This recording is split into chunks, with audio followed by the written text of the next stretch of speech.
नमस्कार, मी Amit Kolekar. Tarun Bharat news bulletin मध्ये आपल्या सर्वांचं स्वागत. आता पाहूयात आजच्या ठळक बातम्या. बेळगाव बागलकोट रस्ता रुंदीकरणात जमीन जाणाऱ्या शेतकरी आणि त्यांच्या कुटुंबियांना भरपाई म्हणून 7 कोटी रुपये मंजूर झाले आहेत. जमीन संपादनाची नोटीस पोहोचताच ही भरपाईची रक्कम देण्यास सुरुवात केली जाणार आहे. निलजी ते सांब्रापर्यंतचा रस्ता दुपदरी करण्यासाठी हालचाली गतिमान झाल्या आहेत. यासाठी रस्त्याकडेला असणाऱ्या जमीनधारकांना नोटिसा पाठविल्या जात असून त्यांना भरपाईसाठी अनुदान मंजूर झाले आहे. यापूर्वीच कर्नाटक राज्य मार्ग विकास प्रकल्पांतर्गत काही प्रमाणात रस्त्याकडील जमीन संपादित करण्यात आली आहे.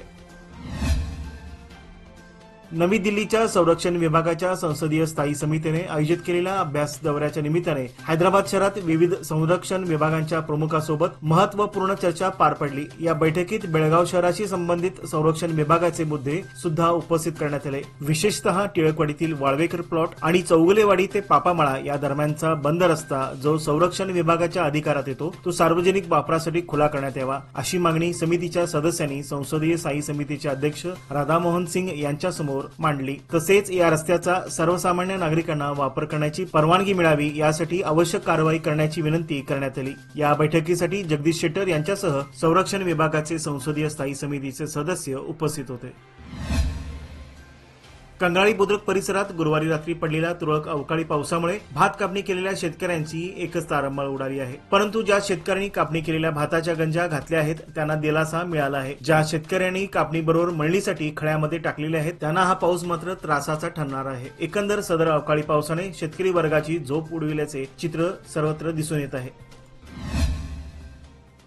क्रोनोस V10 या आंतरशालेय आणि आंतर महाविद्यालयीन स्तरावरील कला, सांस्कृतिक आणि साहित्यिक स्पर्धेचे उद्घाटन आज सेंट पॉल हायस्कूल येथे पार पडले. सेंट पॉल हायस्कूल आणि ज्युनियर कॉलेजने सेंट पॉल हायस्कूल कॅम्पसमध्ये आयोजित केलेल्या या 2 दिवसीय स्पर्धा महोत्सवात सुमारे 15 शाळा आणि काही कनिष्ठ महाविद्यालयांनी भाग घेतला आहे. यावेळी प्रमुख पाहुणे म्हणून पोलीस उपायुक्त रोहन जगदीश हे उपस्थित होते. आमच्या काळातील शिक्षक आजच्यापेक्षा खूप वेगळे होते. मला प्रत्येकाचा आदर करायला शिकवले गेले. तुम्ही उद्याचे तारे आहात. मी एक सामान्य विद्यार्थी होतो आणि सामान्य विद्यार्थी म्हणून जीवन जगत होतो. प्रत्येक गोष्ट प्रत्येक दिवशी साध्य करण्यासाठी आम्हाला नेहमीच दबावाखाली राहावे लागते, पण कोणतीही घाई करण्याची गरज नाही. आम्हाला बालपण पुन्हा परत मिळणार नाही हे विसरू नका. त्यामुळे तुम्ही बालपणाचा भरपूर आनंद घ्या, असे त्यांनी विद्यार्थ्यांना आवाहन केले. जायंट्स ग्रुप ऑफ बेळगाव सखीच्या माध्यमातून बाल दिन सन्मान पुरस्काराचे वितरण 14 नोव्हेंबर रोजी करण्यात आले. स्वर्गीय श्वेता मोहन कारेकर हिच्या स्मरणार्थ दिले जाणारे हे पुरस्कार यंदा महिला विद्यालय हायस्कूलची विद्यार्थिनी समृद्धी प्रकाश सांबरेकर आणि भरतेस हायस्कूलची विद्यार्थिनी कुमारी स्नेहल किसन औशीकर यांना प्रदान करण्यात आले. सुवर्णलक्ष्मी सोसायटीच्या सभागृहात संपन्न झालेल्या या कार्यक्रमात प्रमुख पाहुणे म्हणून पायोनियर बँकेचे संचालक व जायंट्स इंटरनॅशनलचे विभागीय संचालक अनंत लाड यांच्या हस्ते या पुरस्काराचे वितरण करण्यात आले. यावेळी रोख रक्कम, स्मृतिचिन्ह आणि श्यामच्याई पुस्तक हे भेट स्वरूपात देण्यात आले. कार्यक्रमाच्या अध्यक्षस्थानी जायंट्स सखीच्या अध्यक्षा अपर्णा पाटील, सुवर्णलक्ष्मीचे चेअरमन विठ्ठल शिरोडकर, मनीषा कारेकर, विद्या सरनोबत यांच्यासह सुवर्णलक्ष्मीचे सर्व संचालक व कर्मचारी वर्ग उपस्थित होते.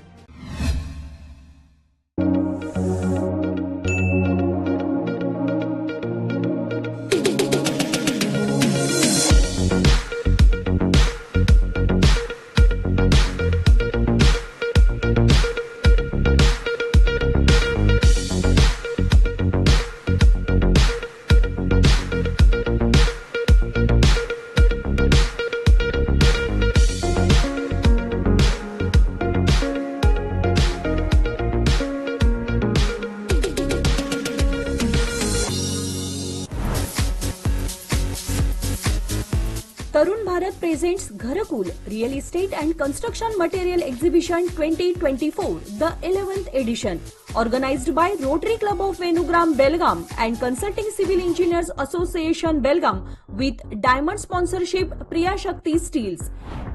Yes, it's a golden opportunity. Join this mega event and reach thousands of people in Belgaum and its surrounding areas for greater public relations, exposure and impact. At CPED Ground, Belgaum, from 21st to 26th November 2024.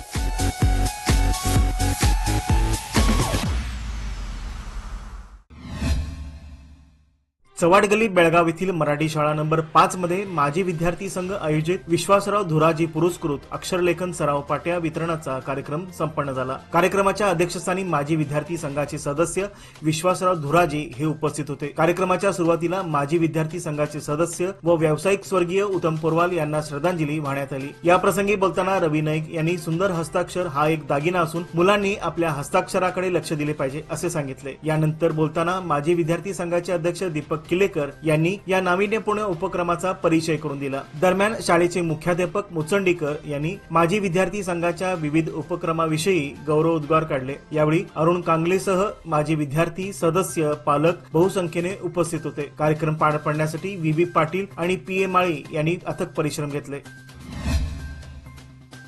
हलशीवाडी तालुका खानापूर येथील गावच्या पश्चिमेला असणाऱ्या नागझरी तलावास विषारी जलपर्णीचा विळखा पडला आहे। गेल्या वर्षभरापासून तलावात जलपर्णीला सुरुवात झाली होती। त्या काळात ग्रामपंचायतीने त्याकडे दुर्लक्ष केल्याने संपूर्ण तलावालाच या जलपर्णीने वेढले आहे। परिणामी जनमानसावर तसेच पाळीव जनावरांना याचा धोका पोहोचण्याची शक्यता असल्याने तातडीने ही जलपर्णी काढणे गरजेची असल्याची मागणी ग्रामस्थातून होत आहे।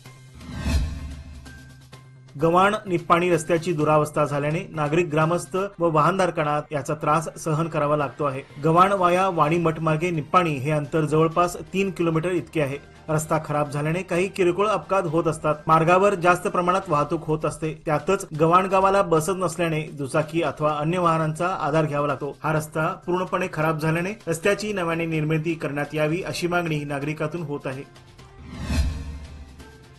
कार्तिक पौर्णिमेच्या शुभ मुहूर्तावर बेळगाव ऑटो ओनर्स ड्रायव्हर्स असोसिएशनच्या हिंदू आणि मुस्लिम ऑटो रिक्षा चालकांनी श्री तुळशी विवाह आणि श्री लक्ष्मी पूजनाचे थाटात आयोजन करून हिंदू मुस्लिम ऐक्याचे दर्शन घडविले। बेळगावच्या मध्यवर्ती बस स्थानकाजवळील ऑटो रिक्षा स्टँड येथे आज शुक्रवारी याचे आयोजन करण्यात आले होते। सदर कार्यक्रमास प्रमुख पाहुणे म्हणून मार्केटचे सीपीआय महांतेश धामण्णा हे उपस्थित होते। त्यांच्या हस्ते पूजा विधी करण्यात आली।